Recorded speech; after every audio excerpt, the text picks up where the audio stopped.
ஈரோடு மாவட்டம் பெருந்துறை அருகே கல்லூரி விடுதியில் உணவு உட்கொண்ட 92 மாணவர்களுக்கு வாந்தி மயக்கம் ஏற்பட்டு மருத்துவமனையில் அனுமதிக்கப்பட்டுள்ளனர். இது தொடர்பான தகவல்களை செய்தியாளர் குணசேகரன் கேட்டு பெறலாம்.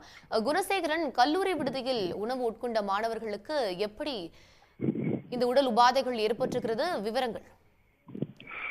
நிச்சயமாக ஈரோடு மாவட்டம் பெருந்துறை அடுத்து இருக்கக்கூடிய திருப்பதியில் செங்குந்தர் பொறியியல் கல்லூரி இயங்கி வருகிறது. இந்த கல்லூரியினுடைய விடுதியில் தங்கி இருக்கக்கூடிய மாணவர்களுக்குத்தான் தற்பொழுது இந்த உணவு சாப்பிட்ட மாணவர்களுக்கு வாந்தி மயக்கம் ஏற்பட்டு மருத்துவமனையில் அனுமதிக்கப்பட்டிருக்கிறார்கள். இங்கு ஒரு 950 மாணவர்கள் விடுதியில் தங்கி கல்வி பயின்று வருகின்றனர். இவர்களுக்கு நேற்றிரவு வழக்கம் போல உணவு வழங்கப்பட்டிருக்கின்றது. இதற்கு பிறகு நள்ளிரவில் சில மாணவர்களுக்கு திடீரென தலை சுற்றல் மற்றும் தலைவலி ஏற்பட்டிருக்கிறது. அதிகாலையில் அவர்களுக்கு வாந்தி, மயக்கம் மற்றும் வயிற்றுப்போக்கு ஆகியவை ஏற்பட்டிருக்கிறது.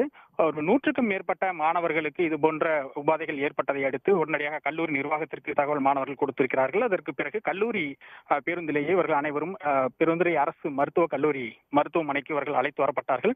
இவர்களில் 45 மாணவர்களுக்கு காய்ச்சல், தலைவலி, வயிற்றுப்போக்கு என சற்று உடல்நல கோளாறு அதிகமாக இருப்பதால் 45 மாணவர்கள் தற்பொழுது பெருந்துறை மருத்துவக் கல்லூரி மருத்துவமனையில் உள்நோயாளிகளாக சேர்க்கப்பட்டிருக்கிறார்கள். 100க்கும் மேற்பட்ட மற்ற மாணவர்கள் புற நோயாளிகள் பிரிவில் சிகிச்சை அளிக்கப்பட்டு அவர்கள் தற்பொழுது மீண்டும் கல்லூரி விடுதிக்கு திருப்பி அனுப்பப்பட்டிருக்கிறார்கள்.